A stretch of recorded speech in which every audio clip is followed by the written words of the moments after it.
Mapping की ये आपकी आज शायद 12th क्लास है, 12वीं क्लास है।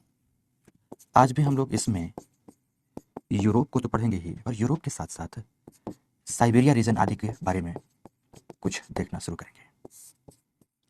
ऐसा कुछ करेंगे। कल हमने यूरोप की एक आउटलाइन बनाई थी आप सबके साथ।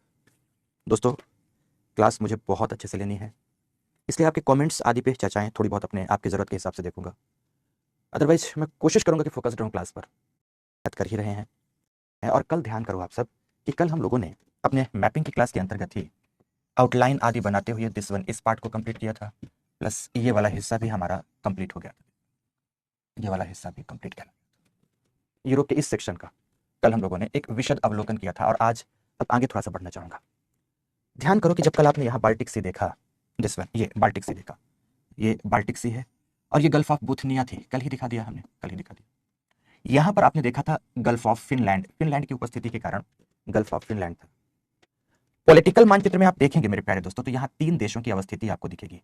यहाँ पर दिस वन 1, 2 एंड 3। ये तीनों के तीनों देश यूएसएसआर के विभाजन से पूर्व यूएसएसआर के ही अंग हुआ करते थे। यूएसएसआर के ही अंग हुआ करते थे। बाल्टिक सी तट पर अवस्थित होने के कारण इन्हें हम बाल्टिक कंट्रीज के नाम से जानते हैं, और बाल्टिक कंट्रीज के मैप को हमने अलग से दिखाया हुआ है यहाँ पर, अलग से दिस वन। ये दोस्तों, अगर आप वहां देखेंगे तो 3 देश दिखेंगे, एक एस्टोनिया, एक लटाविया, एक लिथुआनिया। इनकी कोई ऐसी खास विशेषता नहीं है कि मैं इनकी विशेषता के बारे में लिखाऊंगा, लेकिन आपको एटलीस्ट ये जरूर जानना चाहिए कि बाल्टिक कंट्रीज कौन सी हैं। तो बाल्टिक कंट्री बाल्टिक सागर के तट पर अवस्थित 3 देशों के समूह को कहा जाता है। अब यह स्वतंत्र देश है, यूएसएसआर का अंग नहीं है, यूएसएसआर का अंग नहीं है बेटा।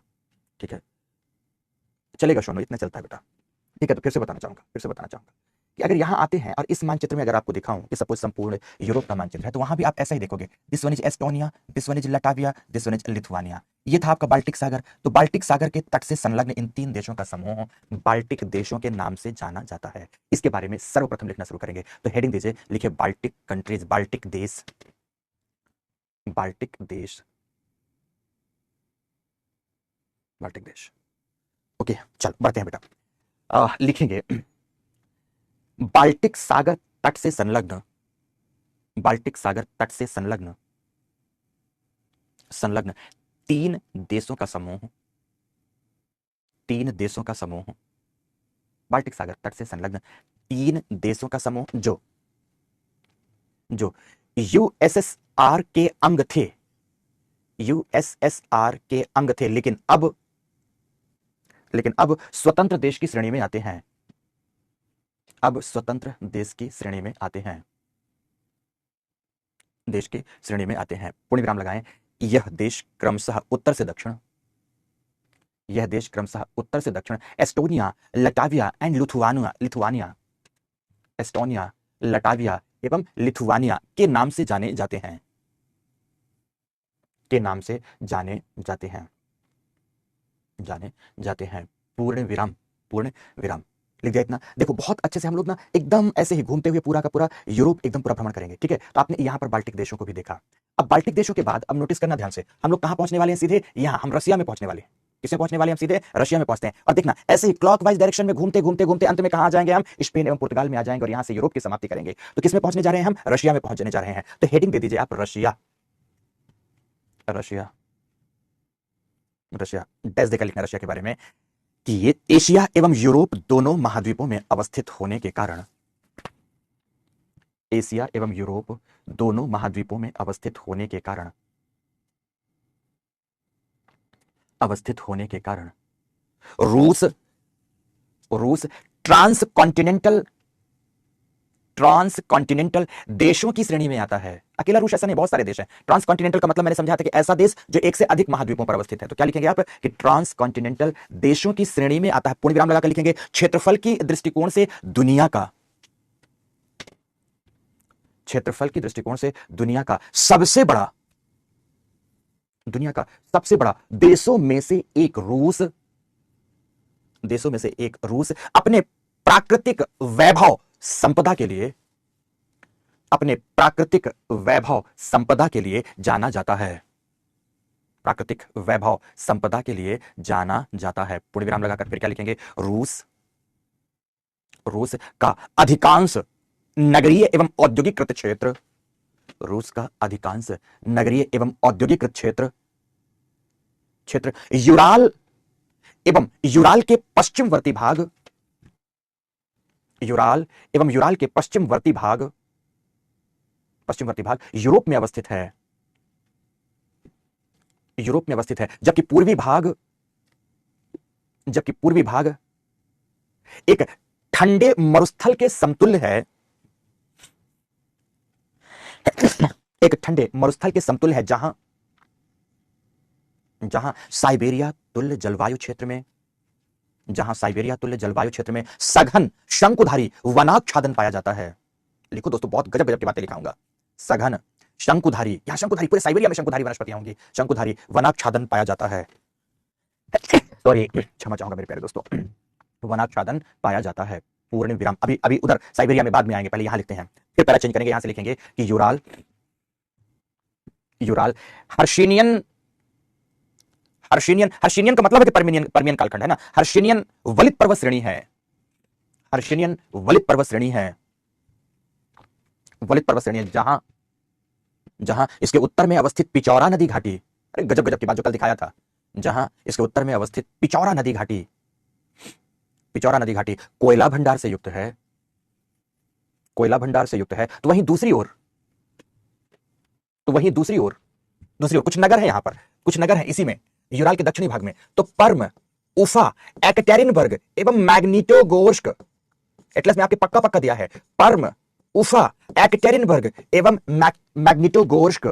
लिखो इन नगरों को, याद करो इन नगरों को, पर्म, उफा, एकटेरिनबर्ग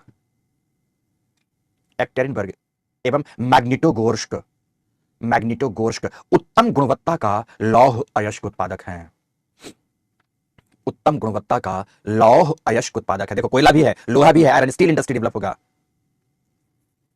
पूर्ण विराम। फिर लिखेंगे, लिखिए यूराल के दक्षिण पूर्व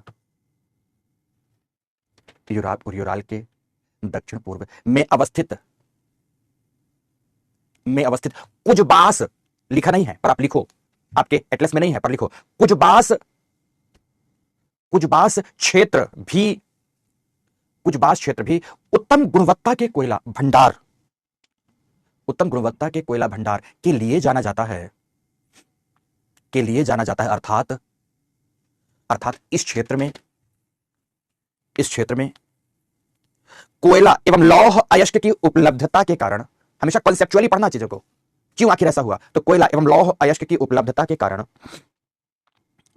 कारण आयरन स्टील इंडस्ट्री, लौह इस्पात उद्योग का विकास हुआ है, पूरा ये रीजन आयरन स्टील इंडस्ट्री के लिए ही जाना जाता है बेटा, पूरा का पूरा ये रीजन आयरन स्टील इंडस्ट्री के लिए जाना जाता है। ये एकटेरिनबर्ग, पर्म, उफा, मैग्निटोगोर्स्क वगैरह, ये सब बड़े बड़े नगर हैं रूस के। ध्यान रखना, ध्यान से सभी के सभी। पूर्ण विराम। फिर पैरा चेंज करेंगे और लिखेंगे यूराल से पूर्व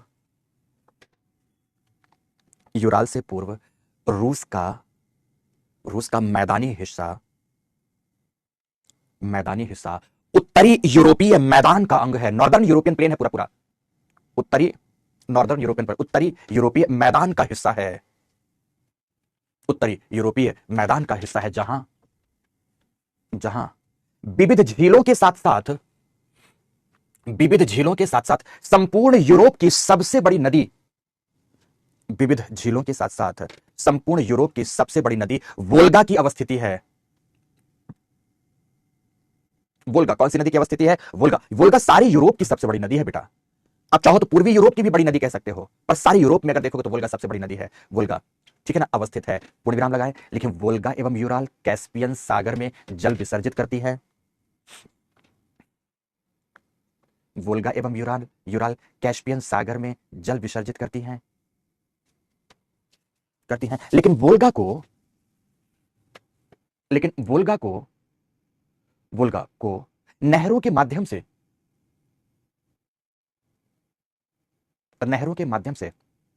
अजोव सागर एवं काला सागर से भी जोड़ दिया गया है। बेसिकली जोड़ने का काम केवल यहां पर किया गया है कि वोल्गा को यहां डॉन से जोड़ दिया गया है। डॉन ऑलरेडी ये रोस्टोव के पास अजोव सी से जुड़ा है, अजोव से जुड़ा है यहां पर क्रीमिया पेनिनसुला के आसपास ब्लैक सी से जुड़ा है। तो क्या कर दिया गया है कि नहरों के माध्यम से अजोव सागर एवं काला सागर से जोड़ा गया है। पूर्ण विराम। अब पूर्ण विराम के बाद थोड़ा सा बोर्ड की ओर आओ और आप अपने एटलस में भी इसे जॉट डाउन करना, इसे मैपिंग में जरूर ट्रेस करना। यहां देखो इसकी राजधानी मास्को है। क्या दोस्तों? मास्को है। मास्को के दक्षिण में तुला है, देखना यहाँ पर निजनी तागिल है, ठीक है, निजनी तागिल, निजली जिसको नोवोगोरोड कहते हैं, यहाँ पर तुला है और ये यहाँ पर ऐसा बना दिया, अगर तीनों को मिला दिया तो एक त्रिभुज जैसी आकृति बनती है। तो मास्को, तुला एवं निजनी, तीन नगरों को अगर मिलाएंगे तो एक त्रिभुज जैसी आकृति बन जाती है। मास्को, तुला एवं निजनी, ये बेसिकली रूस का सबसे बड़ा औद्योगिक प्रदेश है। मास्को, निजनी एवं तुला के बीच और भी इसके बीच कई नगर हैं, और भी कई नगर हैं। आदित्य विषय, हाँ बेटा देख लिया तो उसके लिए क्या करूं, सौगंध खाऊं बार बार तब मानोगे क्या? तुमको इतना नहीं पता चलता कि सिलेबस तुमने भेजा था तो मैंने देख भी लिया, सब भी कर लिया, अब उसमें सौगंध खा खा के तुम डेली यही बात बोलते हो। अरे भाई हाँ आदित्य बिसेन साहब, क्लास को डिस्टर्ब मत करो, नहीं झापड़ खाओगे, अभी देख लिया, तुमको सुझाव भी दे दूंगा, थोड़ा मुझे फ्री तो होने दो। ओके, यहां आओ, फिर से बोलते हैं। मास्को, निजनी एवं तुला के बीच का जो त्रिभुजाकार क्षेत्र है, यह रूस का सबसे बड़ा औद्योगिक क्षेत्र है, जिसे गोल्डन ट्रायंगल ऑफ रशिया कहते हैं। गोल्डन गोल्ड की वजह से नहीं होता, औद्योगिक प्रॉस्पेरिटी, इंडस्ट्रियल प्रॉस्पेरिटी की वजह से होता है। किसकी वजह से होता है? इंडस्ट्रियल प्रॉस्पेरिटी की वजह से होता है। तो ये इस क्षेत्र के बारे में लिखना है, तो लिखें, आप सभी ध्यान से लिखेंगे। चाहो तो चेंज कर दो या उसी पैरा में लिखो, मैं चाहूंगा चेंज कर दो, लिखो वोल्गा नदी तट पर अवस्थित मास्को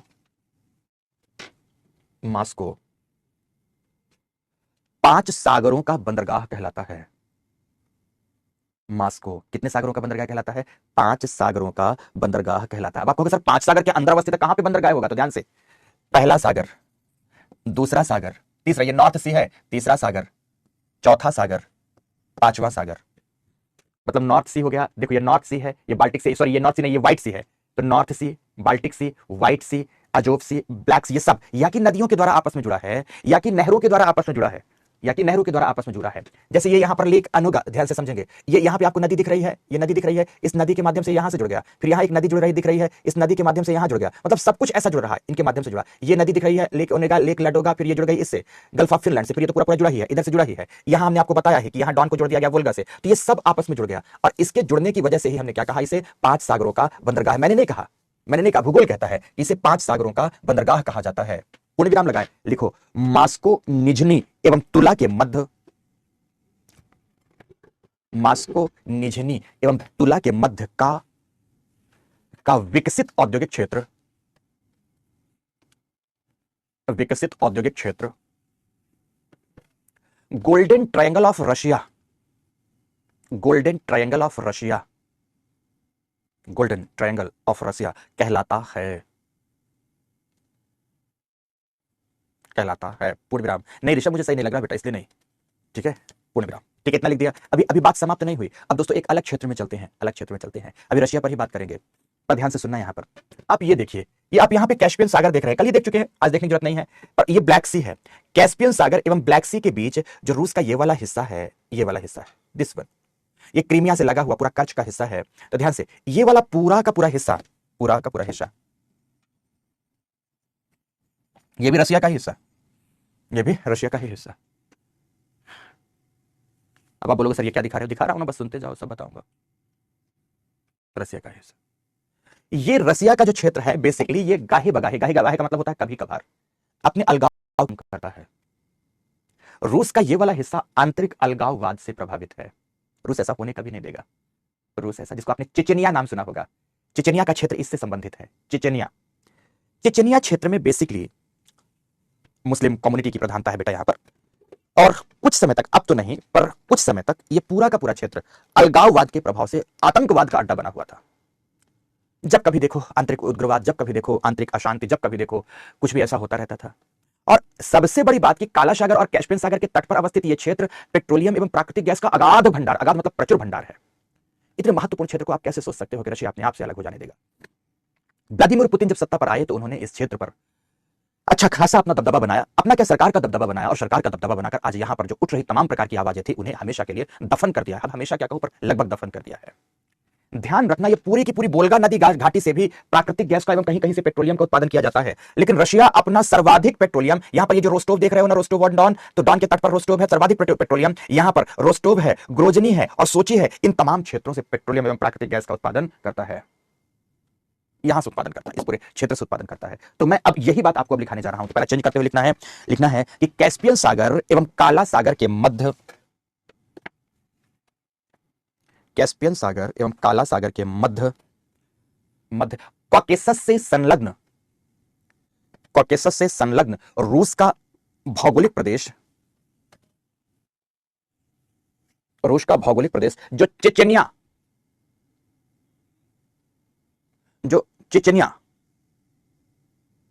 से भी संबंधित है, पेट्रोलियम एवं प्राकृतिक गैस का प्रचुर भंडार है। पेट्रोलियम एवं प्राकृतिक गैस का प्रचुर भंडार है। यहां रोस्टोव, ग्रोजनी एवं सोची, ग्रोजनी कैस्पियन सागर तट के पास है, सोची काला सागर तट के पास है, रोस्टोव अजोव सागर तट के पास है। तो रोस्टोव, ग्रोजनी एवं सोची पेट्रोलियम के बड़े उत्पादक हैं। पेट्रोलियम के बड़े उत्पादक हैं। पूर्ण विराम, पेट्रोलियम के बड़े उत्पादक है बेटा। ये यहां पेट्रोलियम का उत्पादन किया जाएगा, ठीक है ना। पूर्ण विराम, फिर लिखेंगे फिर अब इसके बाद फिर पैरा चेंज करेंगे। क्या लिखेंगे? लिखिए यहां पर कि यूक्रेन से लेकर कजाकिस्तान के मध्य,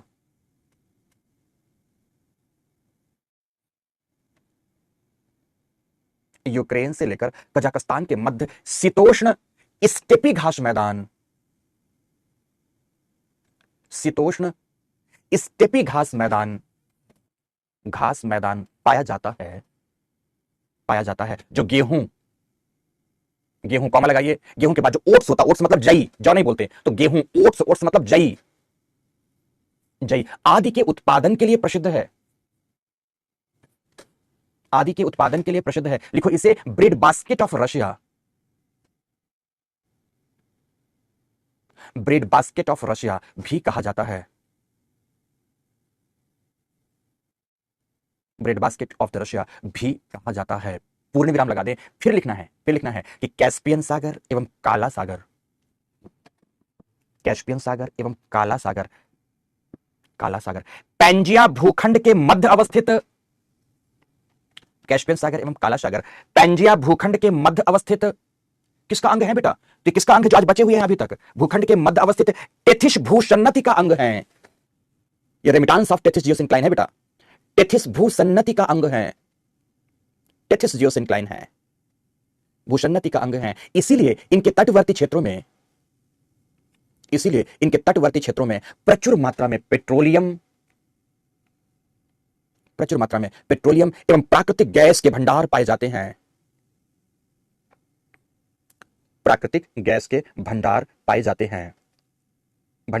पूर्ण विराम लगा के लिखेंगे। पैरा चेंज करो चाहो तो, काला सागर के उत्तरी भाग में अवस्थित यूक्रेन, एवं बेलारूस, एटलस पे पैनी नजर रखो, बहुत सरल अवस्थित है, छोटा महाद्वीप है यूक्रेन। अब इस समय तो यूक्रेन एवं बेलारूस में बताऊं आपको तो मुझे लानत है भाई, आपको है या नहीं है पता नहीं। यूक्रेन एवं बेलारूस यूरोप में भू राजनीतिक महत्व के देश हैं। इनको जियोपॉलिटिकल इंपॉर्टेंस है बेटा, इनका भू राजनीतिक महत्व के देश हैं। इसीलिए वर्तमान में यूक्रेन एवं रूस के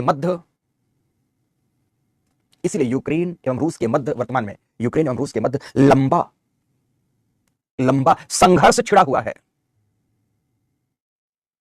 बिल्कुल अभिनव, बिल्कुल लंबा संघर्ष छिड़ा हुआ है। लिखे यूक्रेन का डोनबास या डोनेट्स, या डोनेट्स क्षेत्र उत्तम गुणवत्ता के कोयला भंडार, डोनबास या डोनेट्स क्षेत्र उत्तम गुणवत्ता के कोयला भंडार। जबकि क्रिवरॉय रॉग को क्रिवरॉय रिग कहते हैं यहां पर वर्तमान में, जबकि क्रिवरॉय रॉग के समीप सर्वोत्तम गुणवत्ता का प्रचुर मात्रा में, अद्भुत बातें हैं सब बेटा। ये दुनिया के स्तर पर क्रिवरॉय रॉग जाना जाता है। सर्वोत्तम गुणवत्ता का प्रचुर मात्रा में लौह अयस्क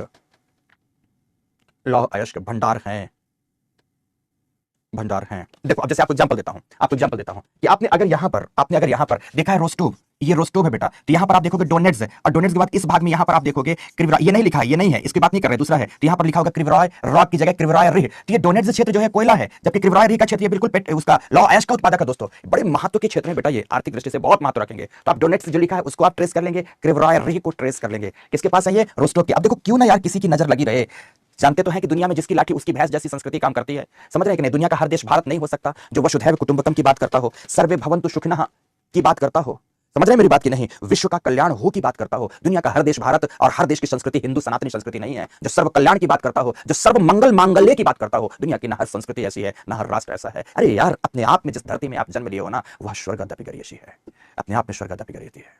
मैं तो कहता हूं नित्य वंदन किया करो, नित्य पूजन किया करो यार इस धरती का। इस धरती का नित्य पूजन किया करो। अद्भुत ऐसी धरा, सच बताता हूं, स्वर्ग में भी कभी कहीं नहीं मिल सकती यार। इस बाग में इतने रंगों के फूल, इस बाग में इतने रंगों के फूल खिले हैं, लेकिन क्या तो अद्भुत एक दूसरे का सिम्बायोटिक रिलेशन है। क्या तो एक दूसरे के साथ अद्भुत तादात्म्य संबंध है। क्या तो एक दूसरे के साथ अद्भुत हार्मोनी है यार। धन्य है धरा, धन्य है। सच कहता हूं हे मां भारती, मैं तेरे चरणों की छांव की नित्य वंदन करूंगा, नित्य पूजन करूंगा, पर बस यही चाहूंगा कि तेरी यह शान इसी तरह वर्षों वर्षों तक बनी रहे, वर्षों वर्षों तक बनी रहे। स्वर्गदपि गरीयसी हो तू। अदरवाइज हर जगह तो देखो यार लड़ाइयां किन चीजों की हैं। हमने आज तक लालच की निगाह से किसी दूसरे राष्ट्र की धरती पर नजर नहीं डाली। आज तक लालच की निगाह से किसी दूसरे की धरती पर नजर नहीं डाली। हमने आज तक अपने संस्कृति के प्रसार के लिए कभी किसी संस्कृति का मान मर्दन नहीं किया। हमने तो यही कहा सर्वे भवन्तु सुखिनः सर्वे सन्तु निरामया। हम तो अपने मंत्रोच्चार में भी सर्वमंगल मांगल्ये शिवे सर्वार्थ साधिके की बात करते हैं दोस्तों। सर्वमंगल की बात करते हैं, वसुधैव कुटुंबकम की बात करते हैं। धन्य हो धरा, धन्य हो। सच कहूं तो इस पर तो क्या बोलूं, शब्द खामोश हो जाते हैं इसकी तारीफ में। खैर इन्हें देखो, इन्हें दिखा डोनेट्स का कोयला, इन्हें दिखा क्रिवरॉय रॉक का दोस्तों लौह अयस्क, तो बहाना माना, बहाना बनाया बेसिकली कुछ और का। यही है जियोपॉलिटिक्स।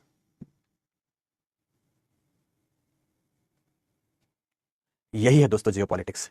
देखो देखते रहना यूक्रेन का, पर मैं तब सब कुछ आपको इसकी महत्ता बताऊं, सब कुछ इसकी महत्ता बताऊं।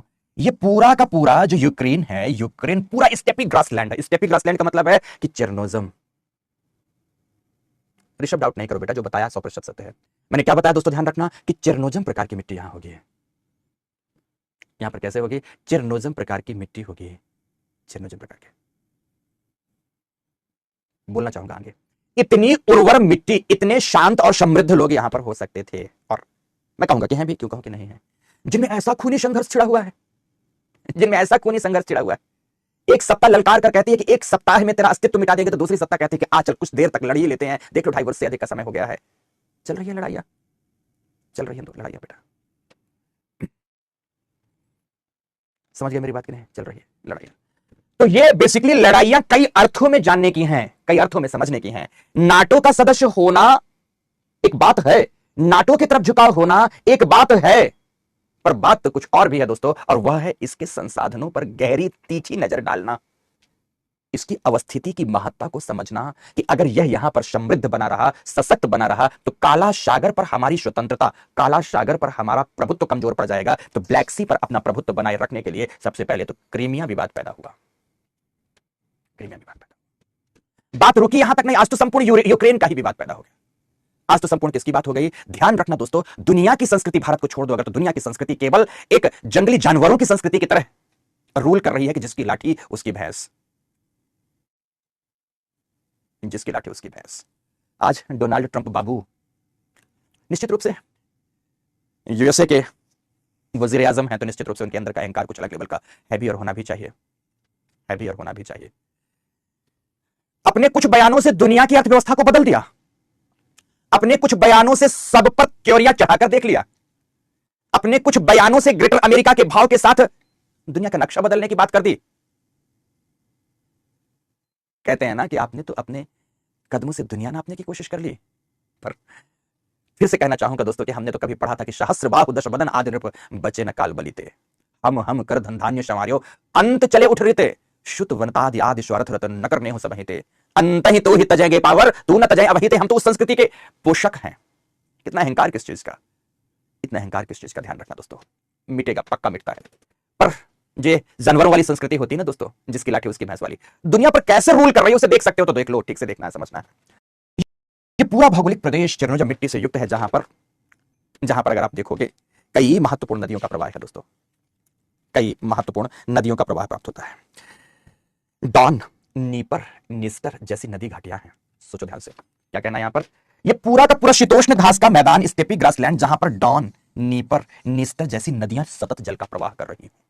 मतलब उर्वर मिट्टी, प्रचुर मात्रा में स्वच्छ जल की उपलब्धता, संसाधन भी लौह अयस्क भी है, कोयला भी है, सब कुछ संसाधनों से परिपूर्ण है। लेकिन तुम जी नहीं सकते, तुम खा नहीं सकते, क्योंकि दुनिया में क्या रूल कर रहा है, जिसकी लाठी उसकी भैंस। तो जिसके पास लाठी है तुम्हें सुकून से जीने कहां देगा, तुम्हें जीने कहां देगा। मैंने ये कभी नहीं कहा कि इन तमाम चीजों में केवल एवं केवल यूक्रेन विक्टिम है, मैंने कभी भी नहीं कहा बेटा, मैंने एक बार भी नहीं कहा। गलत अर्थ बिल्कुल मत लगाइए, लगाना है गलत अर्थ तो तुम्हारी प्रॉब्लम है, मेरा नहीं है। पर मैं रूल की बात करता हूं, कैसे चलता है, समझ गए मेरी बात की नहीं? ओके, तो ये इसके तटीय, इसके किनारे पर उपस्थित उन तमाम नगरों को जरूर देखते रहिएगा बेटा, जिन नगरों के आसपास तक निरंतर बमबारी हो रही है, रूस की सेना बढ़ती हुई आगे पहुंच रही है, उन तमाम नगरों को पक्का पक्का देखते रहिएगा। और ये करंट्स की हैं, करंट्स की न्यूज करंट्स पर चलती ही रहनी चाहिए, आप सभी ध्यान से उसको देखते रहिएगा दोस्तों। समझ गए आप? राजधानी कीव तो याद होगा ही, इन सब की राजधानी तो बड़ी छोटी सी बात है, ये बताना ही चाहेंगे, तो ये सब रहेगा ही। क्लियर हो गई मेरी बात की नहीं? तो बेलारूस। अब आगे बढ़ते हैं, तो आगे बढ़ने से पूर्व अब मैं इसे तो बता ही दिया, पर एक लाइन और लिखाना चाहूंगा कि यूक्रेन, क्या लिखेंगे आप सभी? यूक्रेन दुनिया की सर्वोत्तम गुणवत्ता वाली चेरनोजम, दुनिया की सर्वोत्तम गुणवत्ता वाली चेरनोजम मिट्टी से युक्त है, जहां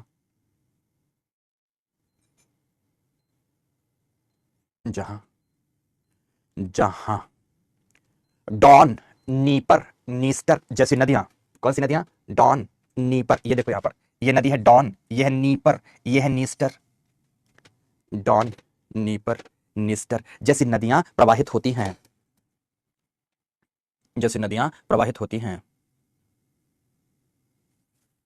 पूर्ण विराम लगा के लिखेंगे। यहां निस्टर नदी के मुहाने पर अवस्थित, यहां पर निस्टर नदी के मुहाने पर अवस्थित ओडेशा, एक नगर है इसका, बंदरगाह नगर के मुहाने पर अवस्थित ओडेशा यूक्रेन का सबसे बड़ा बंदरगाह है। यूक्रेन का सबसे बड़ा बंदरगाह है। पूर्ण विराम के बाद क्या आप हेडिंग देंगे? आप हेडिंग देंगे कॉकेसस पर्वत, दिस वन, इसकी बात करेंगे। हेडिंग देंगे आप कॉकेसस माउंटेन। ऐसी बात सुनते सुनते, छोटी छोटी मैपिंग करते करते आप आगे यूरोप को फिनिश करते जाएंगे बेटा। कॉकेसस, कल ही कॉकेसस को भी देख लिया था, तो लिखेंगे कि यह अल्प्स पर्वत समतुल्य नवीन वलित पर्वत श्रेणी है।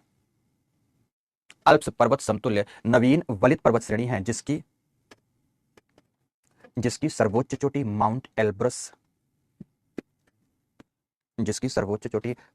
एल्ब्रस यूरोप की सबसे ऊंची चोटी है।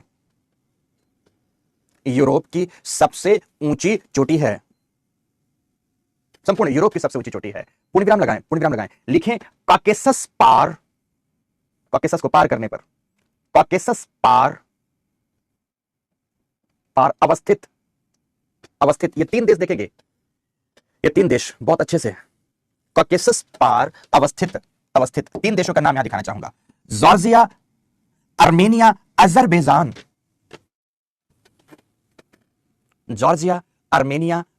ये रशिया का वही वाला हिस्सा है जिसे मैं बता रहा था। ये सोची के बारे में लिखा दिया, ग्रोजनी के बारे में भी लिखा दिया। तो Georgia, Armenia, Azerbaijan trans Caucasus country कहलाते हैं। जॉर्जिया, आर्मेनिया, अजरबैजान क्या कहलाते हैं? ट्रांस कॉकेसस कंट्री कहलाते हैं। ध्यान रखना, ये यूरोपियन अवस्थिति को छोड़े, समय पर एशिया में है ट्रांस कॉकेसस, जिनकी अवस्थिति एशिया महाद्वीप में है। कॉकेसस लिखा रहा हूं तो इसको भी जोड़कर लिखा रहा हूं, है ना, जिनकी अवस्थिति एशिया महाद्वीप में है, जिनकी अवस्थिति एशिया महाद्वीप में है। लिखो, यह तीनों ही पेट्रोलियम एवं प्राकृतिक गैस के वृहद उत्पादक एवं निर्यातक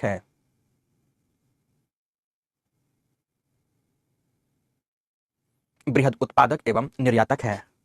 पूर्ण विराम। लिखो जॉर्जिया, मोका कॉफी का नाम सुना है, जिसको आप मोचा भी कुछ लोग बोलते हैं, पर इसे मोका कहेंगे। जॉर्जिया मोका कॉफी का दुनिया में सबसे बड़ा उत्पादक है। मोका कॉफी का दुनिया में सबसे बड़ा उत्पादक है। जबकि आर्मेनिया की चिया तुरा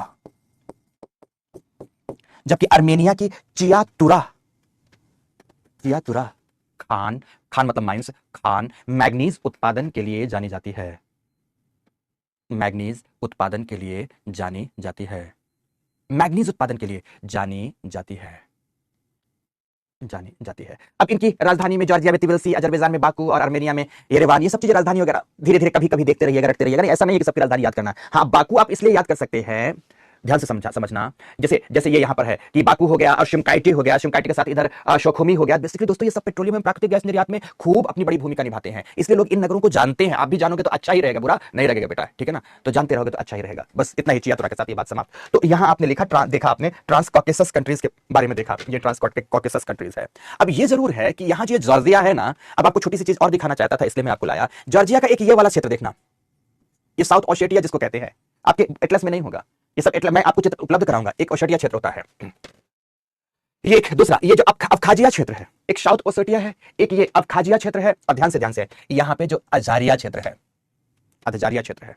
फिर से साउथ ओसेटिया, अदजारिया क्षेत्र और अबखाजिया क्षेत्र, ये तीन क्षेत्रों की बात करना चाहूंगा। ये क्षेत्र जियोपॉलिटिकली दुनिया भर में बहुत प्रसिद्ध है, दुनिया भर में बहुत प्रसिद्ध है। बहुत प्रसिद्ध क्या कुख्यात है। क्यों फिर से यहाँ है रशिया, इसकी टेढ़ी निगाहें इस पर भी, इसकी टेढ़ी निगाहें इस पर भी, इसकी टेढ़ी निगाहें इस पर भी। क्यों?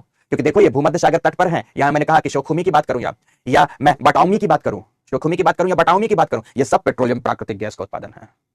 ये सब पेट्रोलियम प्राकृतिक गैस का उत्पादन करते हैं, दोस्तों। समझ रहे हैं मेरी बात की नहीं? ओके, तो ये सब के सब आपको जानना है। ये सब आपको चित्र इसलिए उपलब्ध करा देंगे कि जब भी कभी कोई चीज चर्चा में रहे तो आप तुरंत इन मैप्स का यूज करते हुए, क्योंकि एटलस की अपनी सीमाएं हैं, एटलस आपको हर बात नहीं दिखा पाता है, इसलिए मैं अलग अलग प्रकार से आपको चित्र निकाल कर दिखाता हूं कि आप इन तमाम चीजों को भी देखते चले जाएं। इसके पास, खासकर रशिया के पास, ऐसा नहीं कि पेट्रोलियम एवं प्राकृतिक गैस के भंडार की विपन्नता है, लेकिन फिर भी दोस्तों कहते हैं ना कि लालच किसे नहीं है, लालच किसे नहीं है। समझ गए आप मेरी बात की नहीं? बस यूं ही आप समझते चलो, ठीक है। तो अब बढ़ते हैं आगे, फिर से बेटा, फिर से बढ़ते हैं आगे। तो हमने आपको ये क्षेत्र दिखाए, ये भी वही है, सेम चीज है। इसमें थोड़ा ज्यादा क्लैरिटी आपको इसमें दिख रही है। इसमें साउथ ओसेटिया, अबखाजिया, ये दो क्षेत्र तो दिए हैं, पर तीसरा क्षेत्र नहीं दिया है। तीसरा क्षेत्र इसीलिए मैंने इस मानचित्र में, ये जो अदजारिया का क्षेत्र है, इसे मैंने इसमें दिखा दिया है ताकि आपको वहां भी दिखाई दे, चीजें वहां भी दिखाई दे। समझ रहे हैं मेरी बात की नहीं? ओके, तो ये हुआ दोस्तों, ये इस चित्र को भी मैं आपको अवेलेबल करा दूंगा ताकि आप इन क्षेत्रों को अच्छे से देख पाएं, आप अच्छे से समझ पाएं, ठीक है, अच्छे से समझ पाएं।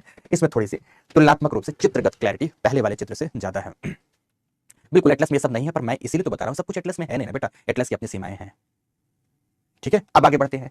अब आगे बढ़े तो फिर से आप आओ यहीं पर आओ कि हम कहां हैं, हम यूरोप में हैं। हम बात कर रहे हैं बेटा यूरोप की। तो यूरोप की बात करते हुए हम जिसको कहते हैं क्लॉकवाइज डायरेक्शन में जाते हुए रशिया के साथ यहाँ पर कॉकेसस और ब्लैक सी तक की बात कर चुके हैं। वोल्गा नदी, डॉन, यूराल नदी की तो बात कल ही हो गई थी, डॉन, निपर, निस्टर तक इन नदियों की भी बात हम कर चुके हैं। और अब आएंगे हम इस भाग की ओर, धीरे धीरे हम इस भाग की ओर आएंगे। और इस भाग की ओर आते हुए सबके सब बहुत ध्यान से सुनना मेरी बात, बहुत ध्यान से। पहले मैं मैपिंग करा रहा हूं, फिर उसके बाद दिखाऊंगा फिर से ऐसा ही। यहां पर आप नोटिस करना कि यहां पर एक पर्वत है जिसका नाम है पेरिनीज माउंटेन। अल्प्स पर्वत समतुल्य हैं सब, ये पेरिनीज माउंटेन है। इस पेरिनीज माउंटेन को देखो, यहां पर अल्प्स पर्वत को भी देखो, यहां कार्पेथियन पर्वत को भी देखो। इन सबको दिखाने के पीछे की कुछ वजह है, इसलिए बताना चाह रहा हूं। चलो पहले इतना देखो, फिर बताता हूं।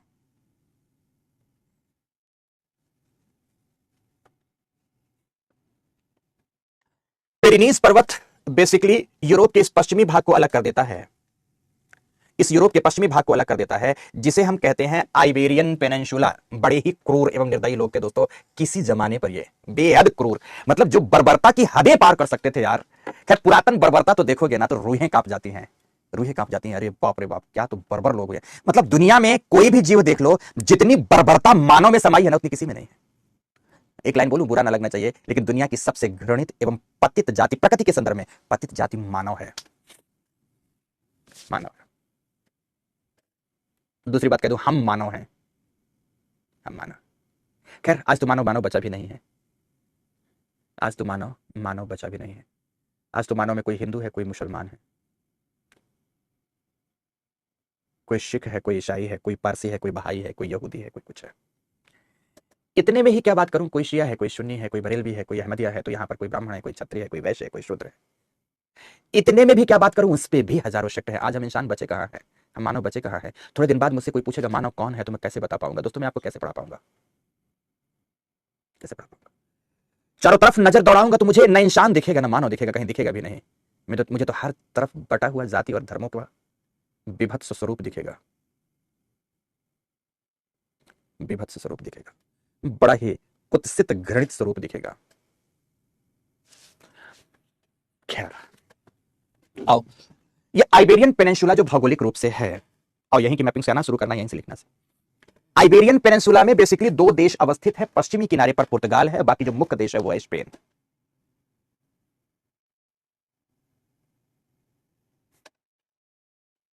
दो देशों की अवस्थिति, पुर्तगाल एवं स्पेन की अवस्थिति, पुर्तगाल एवं स्पेन की अवस्थिति यहां पर है, जिनके ध्यान रखना है। आइबेरियन पेनिनसुला में पेरिनीज माउंटेन है, जो कि इन्हें यूरोप से अलग करता है, जिसके उत्तर में कैंटाब्रियन माउंटेन है। देखेंगे आप सभी, ये उत्तर का जो पर्वत है ना, इसको कहते हैं कैंटाब्रियन माउंटेन। ये पर्वत है, इसे कहते हैं कैंटाब्रियन पर्वत, कैंटाब्रियन पर्वत कहते हैं उत्तर में। तो दक्षिण में भी जो पर्वत दिख रहा है, ये मोरेना पर्वत है। उत्तर में कैंटाब्रियन है और दक्षिण में मोरेना है, और इसके मध्य में जो ये प्राप्त होता है, यहां पर ये जो पठारी क्षेत्र प्राप्त होता है, इसे कहते हैं स्पेनिश मैसाटा। एक पठार है जिसको कहते हैं स्पेनिश मसाटा, स्पेनिश मसाटा है। पूरा एटलस लाल पीला हो गया, खुशी की बात है बेटा। ये स्पेनिश मसाटा है, स्पेनिश मसाटा। मसाटा का मतलब होता है पठार। यहां पर दो बड़ी महत्वपूर्ण नदियां, एक एब्रो है पेरिनीज पर्वत के आसपास, और एक पश्चिमी दक्षिणी भाग पर है टाइबर। टाइबर और एब्रो नदियां, टाइबर और एब्रो दो नदियां देख सकते हैं आप। टाइबर एंड एब्रो दो नदियां देख सकते हैं। कुछ और भी हमने चित्र दिए थे, पर कोई बात नहीं। पर इसमें से मैं आइबेरिया को अलग करके कहीं पर लाया था। आइबेरिया का दुश्मन देखो, ये है आइबेरिया, ये है आइबेरिया बेटा। आइबेरिया के इस हिस्से में मैंने आपको दिखाया पेरिनीज माउंटेन।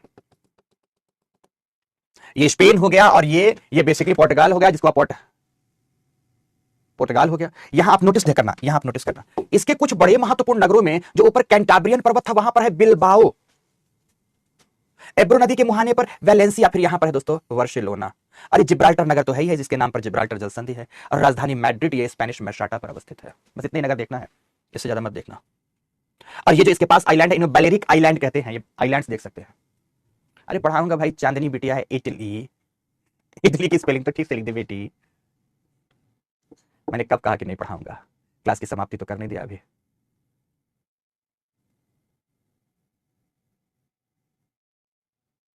ठीक है,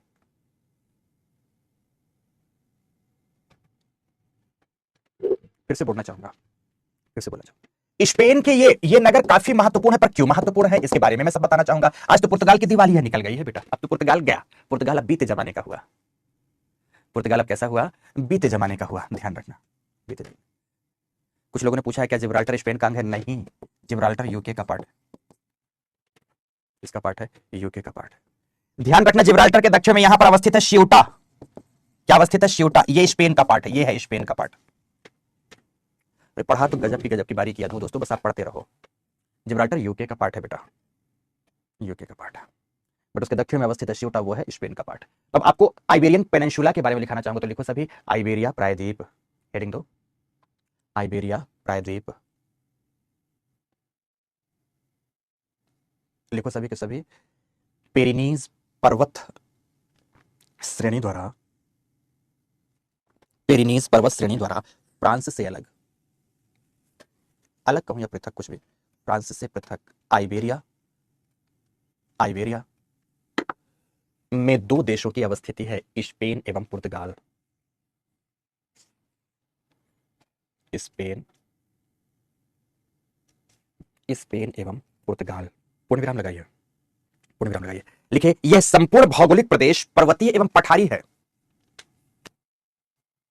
यह संपूर्ण भौगोलिक प्रदेश पर्वतीय एवं पठारी है, लेकिन पश्चिमी अटलांटिक तट मैदानी प्राप्त होता है। लेकिन पश्चिमी अटलांटिक तट मैदानी प्राप्त होता है, जहां पुर्तगाल की अवस्थिति है। जहां किसकी अवस्थिति है? पुर्तगाल की अवस्थिति है। पूर्ण विराम, पूर्ण विराम। लिखे, प्रायद्वीप, चेंज कर दो या वही लिख दो, तो क्या लिखोगे? प्रायद्वीप के उत्तर में अवस्थित कैंटाब्रियन, प्रायद्वीप के उत्तर में अवस्थित कैंटाब्रियन पर्वत, पर्वत में बिलबाओ, कैंटाब्रियन पर्वत में बिलबाओ लौह अयस्क उत्पादन, लौह अयस्क उत्पादन के लिए जाना जाता है, के लिए जाना जाता है। पूर्ण विराम, पूर्ण विराम लगाइए, फिर लिखेंगे राजधानी मैड्रिड स्पेनिश मसाटा में अवस्थित है। राजधानी मैड्रिड स्पेनिश मसाटा में अवस्थित है। स्पेनिश मसाटा में अवस्थित है, जिसकी अवस्थिति कैंटाब्रियन एवं सियरा मोरेना के मध्य है।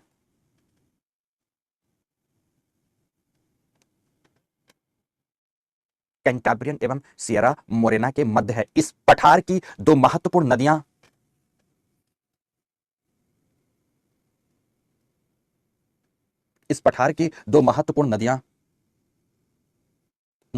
एब्रो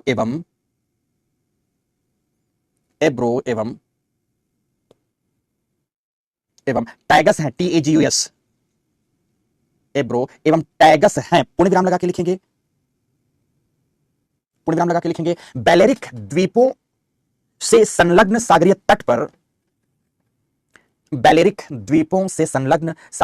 पर,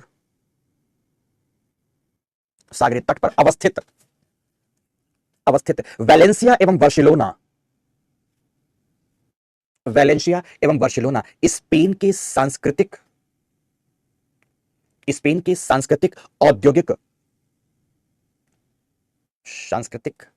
औद्योगिक, शैक्षणिक नगर हैं, जो पर्यटकों के आकर्षण का भी केंद्र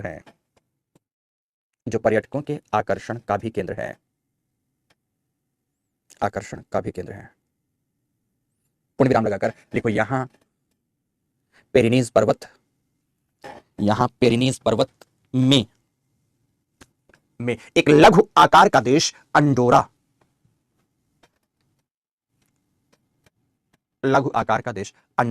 की अवस्थिति है। पूर्ण विराम। ठीक है, बस चलो बढ़ते हैं आगे, थोड़ा सा फिर से आते हैं यहाँ। ओके, एक एक करके ऐसे ही सब चीज हम लोग पढ़ते जाएंगे। ठीक है, चलो तो अब फिर आते हैं दोस्तों इस चित्र पर, फिर से आइए। दिस वन आपने देखा अभी आइबेरियन पेनिनसुला के साथ अब इधर की ओर आइए और इधर की ओर ध्यान से आएंगे। दक्षिण में अल्प्स पर्वत तंत्र है और उत्तर में नॉर्दर्न यूरोपियन प्लेन है। नॉर्दर्न यूरोपियन प्लेन का पूर्वी हिस्सा ईस्ट यूरोपियन प्लेन के नाम से भी जाना जाता है, पर बाकी सारा का सारा यह हिस्सा नॉर्दर्न यूरोपियन प्लेन ही है। फिर से बोलना चाहूंगा, यह सारा हिस्सा नॉर्दर्न यूरोपियन प्लेन है, बट ये रशिया के आसपास अवस्थिति है। इसे ईस्ट यूरोपियन प्लेन के नाम से भी जाना जाता है, जैसा कि यहां पर आपको यह चित्र में दिखाया गया है। अब नदी घाटियों के आधार पर मैं बांट दूंगा तो आपको ज्यादा सरल और सहज लगने लगेगा बेटा। तो चलो अब शुरुआत करते हैं। सबसे पहले नदी घाटियों के आधार पर नॉर्दर्न यूरोपियन प्लेन को ईस्ट यूरोपियन प्लेन से अलग कर देते हैं, ताकि आपके लिए दोस्तों, आपके लिए सरल हो जाए। ठीक है, चलो तो शुरू करें दोस्तों। एक बार अर्चित मैं चेक कर लूंगा बेटा, मैं पक्का चेक कर लूंगा अर्चित, ऐसा है नहीं पर फिर भी मैं चेक कर लूंगा, क्योंकि एब्रो नदी पक्का मेडिटेरेनियन सी में ही जल विसर्जित करती है। अगर उत्तर की ओर जाती तो यह बिस्के की खाड़ी में जल विसर्जित करती, पर फिर भी बेटा मैं एक बार चेक कर लूंगा। ठीक है, गलती होती नहीं अर्चित बेटा, पर फिर भी देख लूंगा। अंजलि गुप्ता रे बेटा, वो गुड मॉर्निंग ना बोले, मेरे तरफ से प्रणाम बोलना, तुम उनको मेरे तरफ से प्रणाम बोलना। ठीक है, और उनका अभिनंदन बोलना कि आखिर वो हैं, उपस्थित हैं। ठीक है, चलो अब बातें करते हैं आगे, थोड़ा सा कक्षा में आगे बढ़ना है। नॉर्दर्न यूरोपियन प्लेन को आप कुछ नदी घाटी के आधार पर कैसे देखेंगे, तो आपको उदाहरण से आपको एटलस में आना होगा, फिक्स करना होगा। तो कैसे कैसे आप देखोगे, देखना ध्यान से। यहां पर अवस्थित है एक नदी जिसका नाम है गैरोन। यहां पर गैरोन से देखेंगे, बिस्के की खाड़ी में जाते हैं। ठीक है, दूसरा यहां देखेंगे दूसरी नदी जिसका नाम है लॉयर। तो सबसे पहली नदी है गैरोन। यहां हमारे एटलस वाले पेज में नहीं लिखा है, हमारे मैप वाले पेज में नहीं लिखा, पर आपके एटलस में जरूर लिखा होगा गैरोन के लिए केवल मैं लिख देता हूं जी, लॉयर के लिए मैंने लिख दिया एल। इधर की ओर जो नदी आती है दक्षिण में, यह है रोन के लिए लिख दिया आर। ये उत्तर की ओर जो नदी फिर से इंग्लिश चैनल में जा रही है, इसका नाम लिख दिया सीन, एस लिख दिया। गैरोन, लॉयर, सीन, ये फ्रांस की नदियां हैं। फ्रांस में 4 नदियां, गैरोन, लॉयर, सीन, और दक्षिण की ओर जाती है रोन नदी, दक्षिण की ओर। ठीक है, अब फिर आगे बढ़ता हूं। जैसे ही यहां पर फ्रांस एवं जर्मनी के बॉर्डर पर आएंगे, यहां पर वोस्जिस पर्वत मिलेगा, ब्लैक फॉरेस्ट मिलेगा, जूरा माउंटेन मिलेगा, यहां पर पर्वत है। और इस पर्वत को पार करते ही एक नदी आती है जिसका नाम है राइन। ये देखो आप, राइन नदी है, दिस वन आर, राइन नदी घाटी है, राइन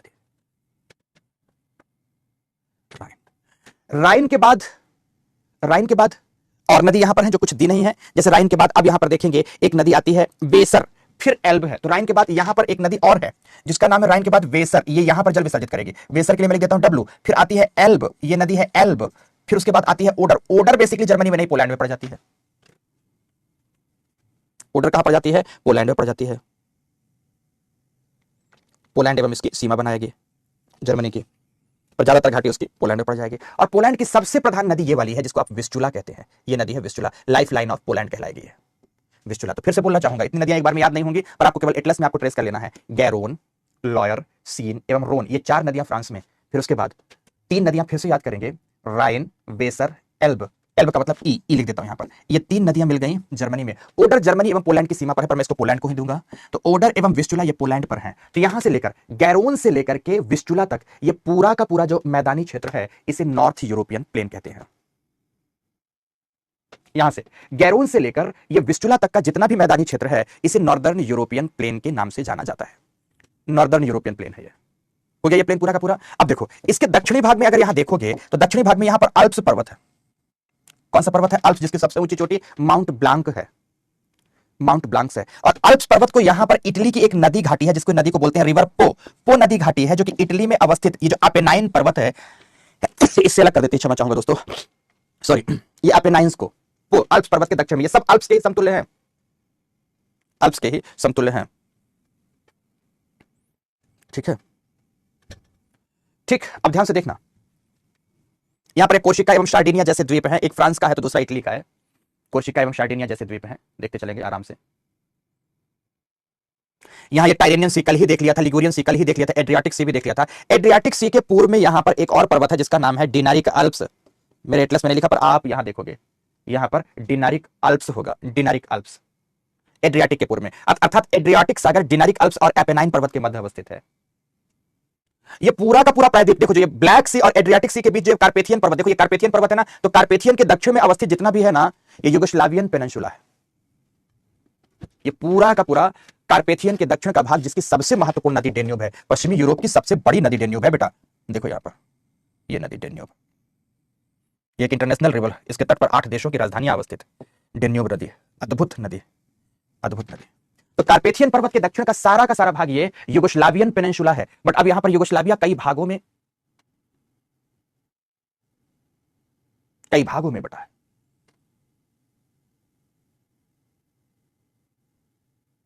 ठीक है, कई भागों में। राजेंद्र मिश्रा पढ़ लो बेटा, 2 दिन और अभी बस फिनिश हो जाएगा।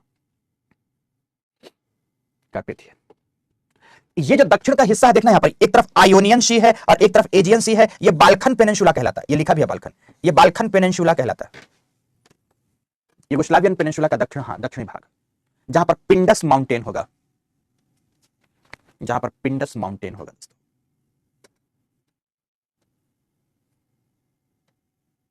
ठीक है,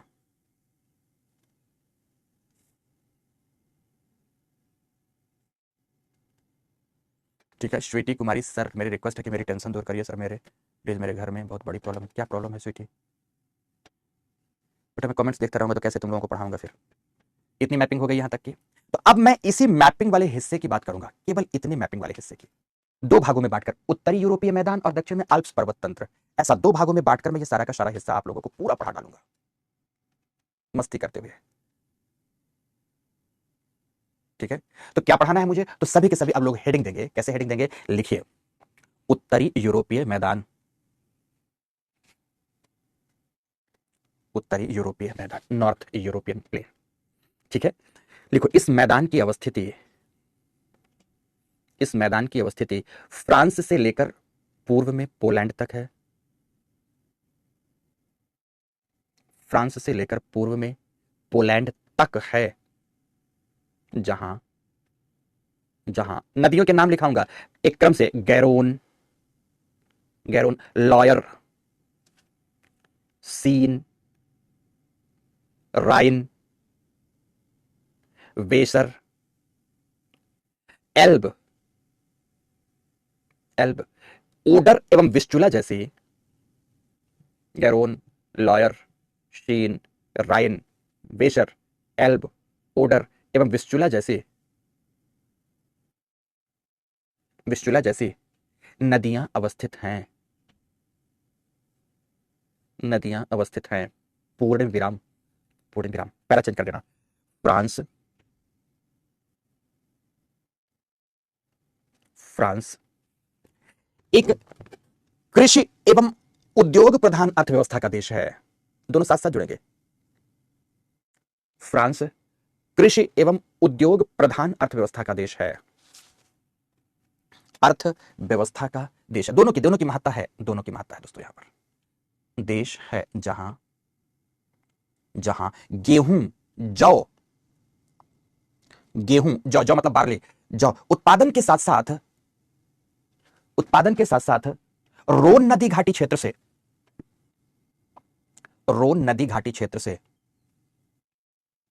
अंगूर, रोन नदी घाटी क्षेत्र से अंगूर, सेब का उत्पादन किया जाता है। अंगूर, सेब का उत्पादन किया जाता है। पूर्ण विराम लगा के लिखेंगे। फ्रांस इटली के बाद, इस समय इटली का प्रथम स्थान है। फ्रांस इटली के बाद शराब का दुनिया का दूसरा बड़ा उत्पादक है। शराब का दुनिया का दूसरा बड़ा उत्पादक एवं निर्यातक है। पूर्ण विराम लगाए, लिखे यहां फ्रांस में, लिखे यहां पेरिस, सीन नदी तट पर है पेरिस, तो पेरिस नगर के समीपी, यहां पेरिस नगर के समीपी क्षेत्र से लग्जरी गुड्स मतलब विलासिता संबंधी वस्तुओं एवं कॉस्मेटिक गुड्स, विलासिता संबंधी वस्तुएं एवं सौंदर्य प्रसाधन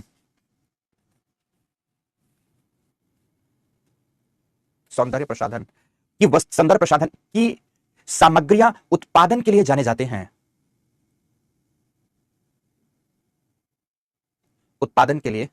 फ्रांस एवं इसके समीपवर्ती नगर कॉस्मेटिक गुड्स, लग्जरी गुड्स उत्पादन के लिए जाने जाते हैं। पूर्ण विराम लगाओ, फिर क्या लिखोगे? फ्रांस एवं जर्मनी सीमा पर अवस्थित लॉरेन,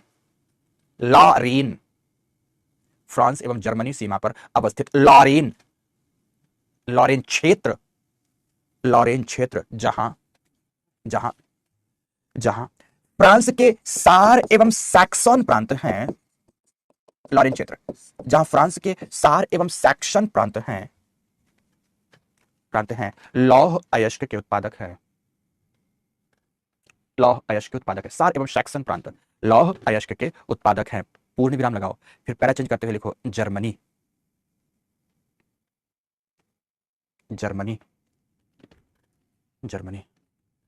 अब देखो, अगर इस मानचित्र में देखोगे अवस्थिति, थोड़ा सा नोटिस करना, 1 मिनट के लिए रुकना चाहूंगा। एक बिटिया है स्वीटी, जो शायद, मुझे तो पूरी घटना का तो जिक्र पता नहीं, बहुत परेशान सी है और पता नहीं इतने कमेंट्स लिख डाली है कि मैं शायद नोटिस भी नहीं किया। उसके शायद पिताजी और चाचा जी, कारण तो मुझे पता नहीं, हॉस्पिटलाइज्ड है, स्वास्थ्य उनका अनुकूल नहीं है या क्या घटना हुई है पता नहीं, पर जो भी है बेटा, कीप पेशेंस, सब अच्छा हो जाएगा। डॉक्टर्स के ऊपर छोड़ दो, सब अच्छा हो जाएगा, पक्का सब ठीक रहेगा। दुनिया में मुसीबतें आती हैं, मुसीबतों का सामना कैसे करना है, उसका बहुत सिंपल सा फलसफा है कि जो मुसीबत आती है, अगर इस मुसीबत में मेरे पेरेंट्स होते तो वो मेरे लिए क्या निर्णय लेते हैं।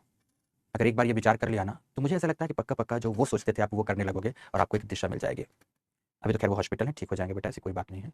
अब इतना कमेंट्स मत करो कि तुम खुद दुखी रहो और सारे बच्चे केवल तुम्हारे कमेंट्स पर ही फोकस रहे। कहते हैं ना कि नकारात्मक ऊर्जा नकारात्मकता को ही अपनी ओर आकर्षित करती है। बहुत पॉजिटिव हो जाओ तो सब ठीक हो जाएगा। आपके पिताजी और चाचा जी सब ठीक हो जाएंगे। एक और बिटिया जो बोलती है कौन छत से गिर गया, एक्सेट्रा एक्सेट्रा। अच्छा भी लगता है, मुझे बुरा भी लगता है ये बात कि आप लोग इस प्लेटफॉर्म पर सारी बातें आपस में एक दूसरे से शेयर कर लेते हैं, अच्छी बात है।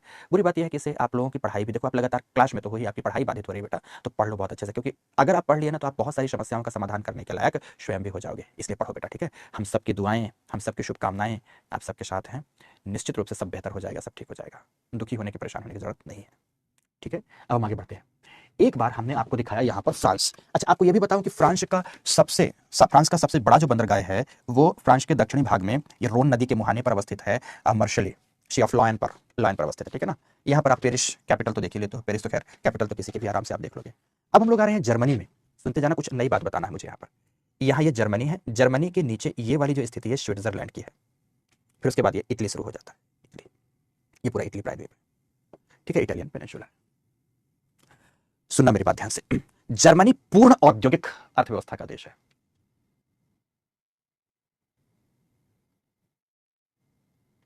जर्मनी पूर्ण औद्योगिक अर्थव्यवस्था का देश है। और आपको बताना चाहूंगा कि यहां फ्रांस एवं जर्मनी के बीच जो विभाजक है, यहां पर एक पर्वत है जिसका नाम है, फ्रांस की तरफ जिसका नाम है वोस्जेस पर्वत, और जर्मनी की तरफ भी एक पर्वत है जिसका नाम है ब्लैक फॉरेस्ट। और इन दोनों के बीच से एक भ्रंश नदी घाटी प्रवाहित होती है जिसको कहते हैं राइन। राइन की सहायिका है एक नदी रूर। रूर नदी बेसिकली जर्मनी के वेस्टफालिया क्षेत्र से प्रवाहित होती है और रूर नदी घाटी में उत्तम गुणवत्ता का कोयला प्राप्त होता है। वेस्टफालिया क्षेत्र जर्मनी का कोयला उत्पादक है, रूर नदी घाटी का क्षेत्र कोयला उत्पादक है। जर्मनी के इस राइन नदी घाटी तट के ढेर सारे नगर हैं, स्टुटगार्ट, फ्रैंकफर्ट, बोन, कोलोन आदि, जो एकदम केवल औद्योगिक अर्थव्यवस्था के लिए ही जाने जाते हैं, केवल औद्योगिक अर्थव्यवस्था के लिए ही जाने जाते हैं। और आपको यह भी बताऊं कि जर्मनी का जो दक्षिण पश्चिम का क्षेत्र है, यह बोहेमियन फॉरेस्ट कहलाता है। यह पर्यटकों के आकर्षण का बहुत बड़ा केंद्र है, बहुत बड़ा केंद्र है। एक समय था 1990 से पूर्व, जब पूर्वी एवं पश्चिमी जर्मनी अलग अलग हुआ करते थे, और अब इसके बीच की दीवार गिर चुकी है, दोनों एक हैं। जर्मनी की राजधानी ये बर्लिन है। जर्मनी की राजधानी कौन है? बर्लिन है। इस्प्री नदी तट पर है, बेसिकली ये एल्ब नदी तट की सहायिका है, इस्प्री नदी है, इस्प्री नदी तट पर अवस्थित है जर्मनी है। और अब इसके साथ बताना चाहूंगा कि यहां पर 3 देश अवस्थित हैं, 3 देश, बेल्जियम, नीदरलैंड, लग्जमबर्ग। इन 3 देशों को कंट्री ऑफ लो लैंड के नाम से जाना जाता है। इन 3 देशों को कंट्री ऑफ लो लैंड के नाम से जानते हैं, ठीक है, कंट्री ऑफ लो लैंड के नाम से जाना जाता है। अब इन सब के बारे में ही मुझे पढ़ाना है आपको, ठीक है। तो आपने हेडिंग दिया है जर्मनी, लिखिए वोस्जेस एवं ब्लैक फॉरेस्ट के मध्य, वोस्जेस एवं ब्लैक फॉरेस्ट के मध्य, ब्लैक फॉरेस्ट के मध्य भ्रंश घाटी में प्रवाहित नदी राइन, भ्रंश घाटी में प्रवाहित नदी राइन जर्मनी की अर्थव्यवस्था का महत्वपूर्ण आधार है। जर्मनी की अर्थव्यवस्था का महत्वपूर्ण आधार है। लिख दिया आपने इतना, फिर लिखेंगे जर्मनी औद्योगिक अर्थव्यवस्था का विकसित राष्ट्र है। जर्मनी औद्योगिक अर्थव्यवस्था का विकसित राष्ट्र है, विकसित राष्ट्र है, जहां जहां Stuttgart, Frankfurt, Stuttgart, Frankfurt, bone एवं कैलोन जैसे नगर, बोन एवं कैलोन जैसे नगर लौह इस्पात मशीनें, बोन एवं कैलोन जैसे नगर लौह इस्पात मशीनें एवं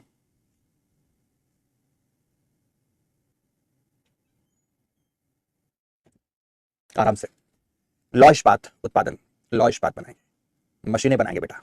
और इसके साथ मुझे एक और बात लिखानी है, जस्ट वेट। मोटर वाहन, मोटर वाहन उत्पादन के, मोटर वाहन उत्पादन के वृहद केंद्र हैं, वृहद केंद्र हैं, पूर्ण विराम, मोटर वाहन उत्पादन के वृहद केंद्र हैं, पूर्ण विराम। पैरा चेंज करना है, जर्मनी में ही लिखेंगे जर्मनी में रूर नदी घाटी, जर्मनी रूर, RUHR नाम लिखा रहता नदी का, RUHR, रूर नदी घाटी। कोई बात नहीं रोहित, पढ़ते जाओ बेटा। रूर नदी घाटी, घाटी या वेस्टफालिया क्षेत्र, रूर नदी घाटी या वेस्टफालिया क्षेत्र, PHALIA, फालिया क्षेत्र, प्रचुर मात्रा में कोयला भंडार से युक्त हैं, जिन्हें प्रचुर मात्रा में कोयला भंडार से युक्त हैं, जिन्हें लौह अयस्क,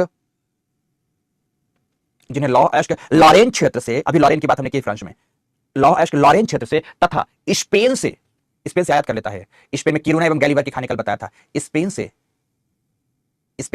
प्राप्त हो जाता है, पूर्ण विराम लगाएंगे। एल्ब नदी तट पर अवस्थित हैम्बर्ग, एल्ब, ELB, एल्ब नदी तट पर अवस्थित हैम्बर्ग जर्मनी का वृहद, मतलब बड़ा, वृहद नदीय बंदरगाह है। अर्चित अग्निहोत्री नहीं बेटा, नहीं, बिल्कुल नहीं, ठीक है, पूर्ण विराम, नदीय बंदरगाह है, पूर्ण विराम, पूर्ण विराम। फिर लिखेंगे, पैरा चेंज करें, फिर से लिखें जर्मनी का दक्षिण पूर्वी हिस्सा बोहेमियन फॉरेस्ट कहलाता है, बोहेमियन फॉरेस्ट कहलाता है, जहां अवस्थित म्यूनिख बहुत जबरदस्त नगर है दोस्तों, टूरिस्टों का एकदम आकर्षण का केंद्र है, जहां अवस्थित म्यूनिख, म्यूनिख एवं एवं इसके दक्षिण में अवस्थित स्विट्जरलैंड, इसके दक्षिण में अवस्थित स्विट्जरलैंड दुनिया भर में पर्यटकों के आकर्षण, दुनिया भर में पर्यटकों के आकर्षण के लिए जाने जाते हैं।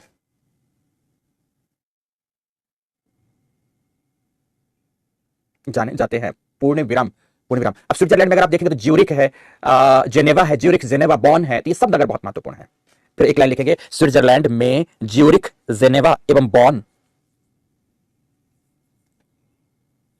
ज्यूरिख जेनेवा एवं बॉन जैसे नगर पर्यटन के साथ साथ, जैसे नगर पर्यटन के साथ साथ वॉच इंडस्ट्री, वॉच मतलब घड़ी, हिंदी बोलते हैं घड़ी साज उद्योग, घड़ी साज उद्योग के लिए जाने जाते हैं, घड़ी साज उद्योग के लिए जाने जाते हैं, के लिए जाने जाते हैं। जेनेवा में,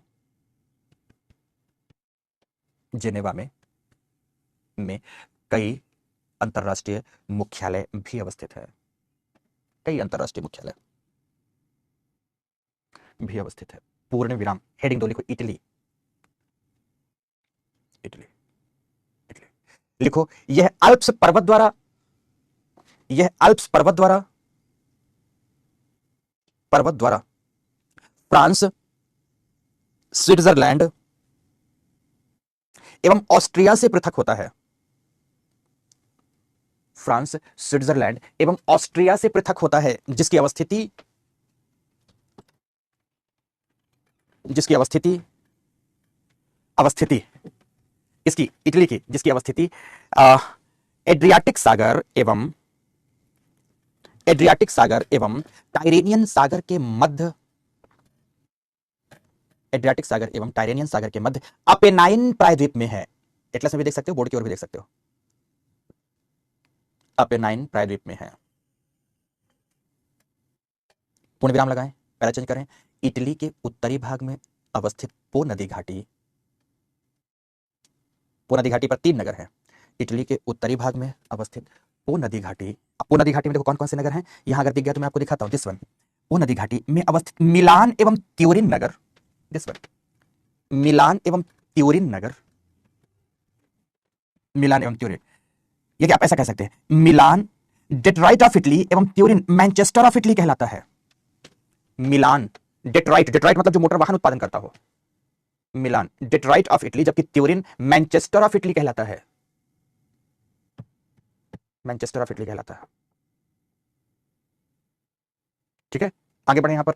ये देखो आप जैसे यहां आओगे, आगे बढ़ोगे, इसी पो नदी घाटी के बाद, पो नदी घाटी के एकदम मुहाने पर जाओगे तो वेनिस है। कौन सा नगर अवस्थित है, वेनिस है। तो लिखिए, इस नदी के मुहाने पर अवस्थित वेनिस, इस नदी के मुहाने पर अवस्थित वेनिस दुनिया भर में, दुनिया भर में नहरी जल परिवहन, कैनाल वाटर ट्रांसपोर्ट, नहरी जल परिवहन एवं पर्यटन के लिए जाना जाता है, एवं पर्यटन के लिए जाना जाता है। पूर्ण विराम लगाएं, लिखें पो नदी घाटी यूरोप में, पो नदी घाटी यूरोप में चावल उत्पादन की उत्तरतम सीमा है। इसके उत्तर में फिर कहीं चावल का उत्पादन नहीं होगा बेटा, चावल उत्पादन की उत्तरतम सीमा है पो नदी घाटी, north most basin of Europe. पूर्ण विराम। फिर लिखेंगे, दुनिया में लिकर्स, लिकर्स मतलब शराब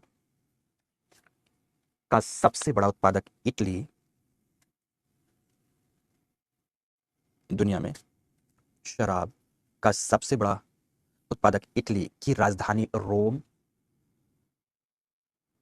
की राजधानी रोम वेटिकन सिटी के दक्षिण में अवस्थित है,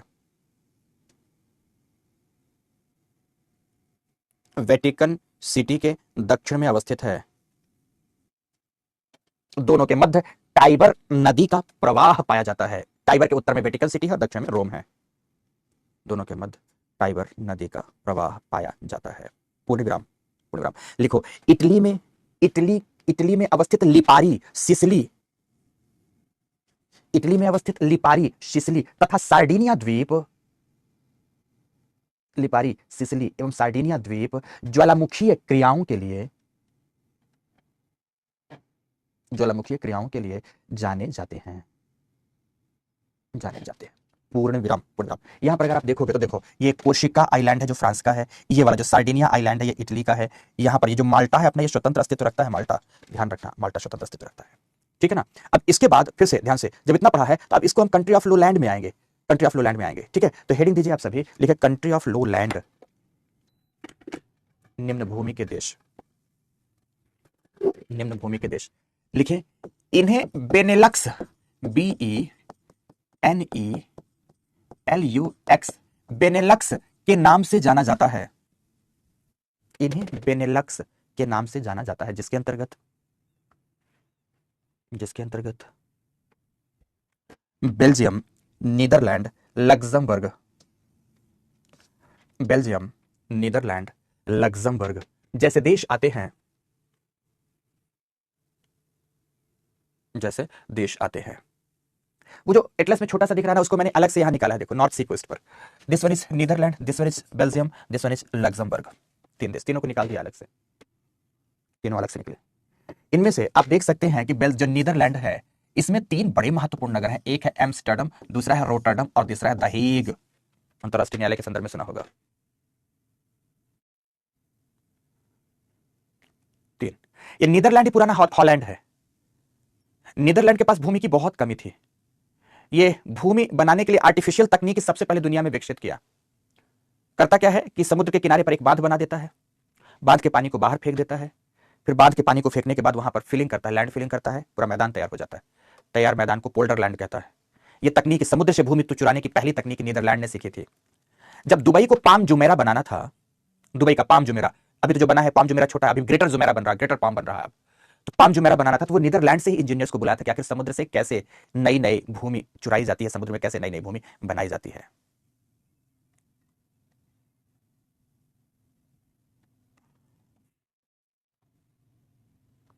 ठीक है, ओके। फिर इसके बाद जो बेल्जियम है, बेल्जियम में ये जो एंटवर्प है, एंटवर्प है, इसके बारे में बात करें अगर तो एंटवर्प पूरे यूरोप में डायमंड कटिंग एंड पॉलिशिंग का सबसे बड़ा सेक्टर है, एंटवर्प। आपको बता दूं एम्स्टर्डम पूरे यूरोप में सबसे बड़ा बंदरगाह है।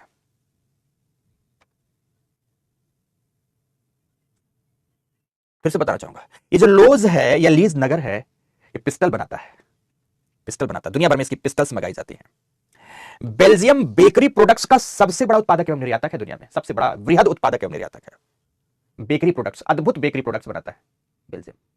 ये जो लग्जमबर्ग है, छोटा सा देश है जो कि पशु उत्पाद मतलब दुग्ध उत्पाद के लिए प्रसिद्ध है। लग्जमबर्ग छोटा देश है। बेसिकली इनकी अर्थव्यवस्था सही मामले पर देखी जाए तो अर्थव्यवस्था अपने आप से नहीं चलती, बल्कि कुछ और कारणों से चलती है। अब क्या बोलूं, बहुत ज्यादा ब्लैक मनी यहां पर स्टोर होती है, बहुत ज्यादा ब्लैक मनी, ये कंज्यूम कर लेते हैं ब्लैक मनी को।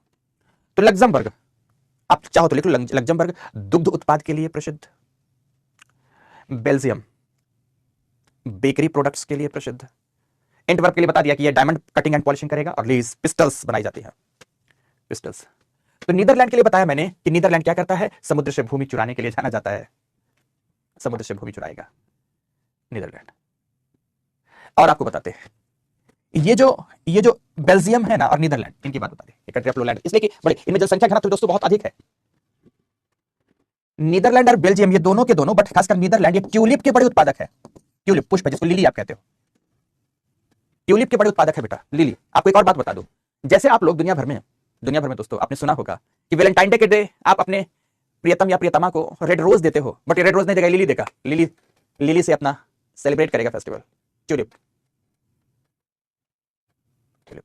एम्स्टर्डम सबसे बड़ा बंदरगाह, ये भी कह सकते हैं नॉर्थ सी से लगा हुआ सबसे बड़ा बंदरगाह,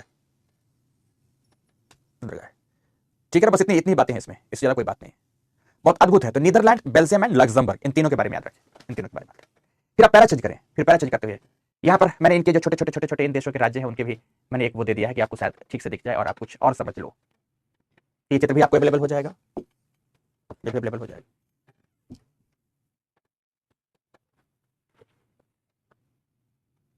समझ गए आप, ये चित्र भी आपके पास आना चाहिए। अब आगे बढ़ते जर्मनी के साथ आपने देखा है, जर्मनी के साथ देखा है कि जर्मनी में आप थे, आप पीछे आप जर्मनी में थे,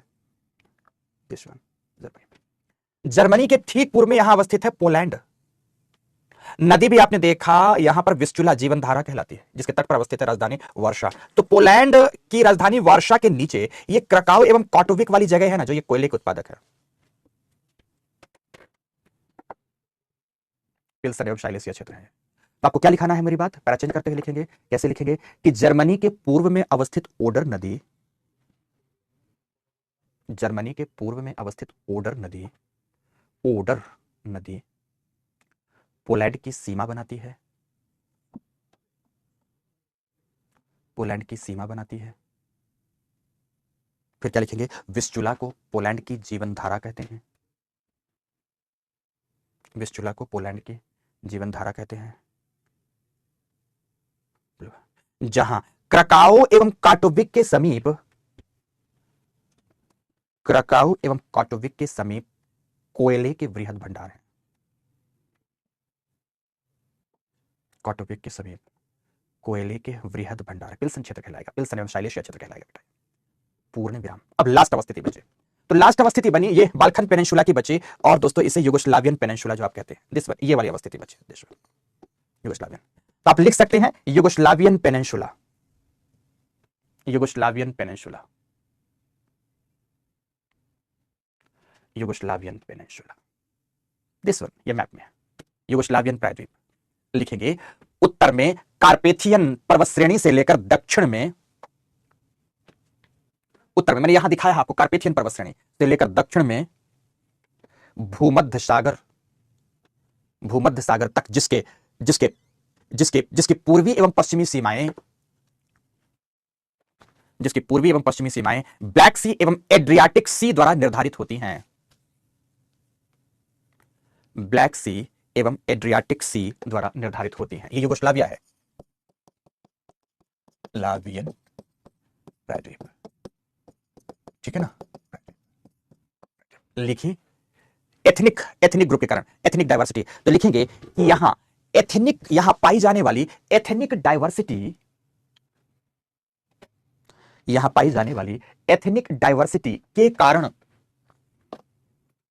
के कारण वर्तमान में यहां कई देशों का निर्माण हो चुका है, वर्तमान में यहां कई देशों का निर्माण हो चुका है, जिसमें से रोमानिया एवं बुल्गारिया दुनिया में रेड रोज, रोमानिया एवं बुल्गारिया दुनिया में रेड रोज के उत्पादन के लिए जाने जाते हैं, रेड रोज के उत्पादन के लिए जाने जाते हैं, के लिए जाने जाते हैं, पूर्ण विराम लगाए। लिखे हंगरी में पुस्ताज, हंगरी में पुस्ताज नामक शीतोष्ण घास मैदान प्राप्त होता है,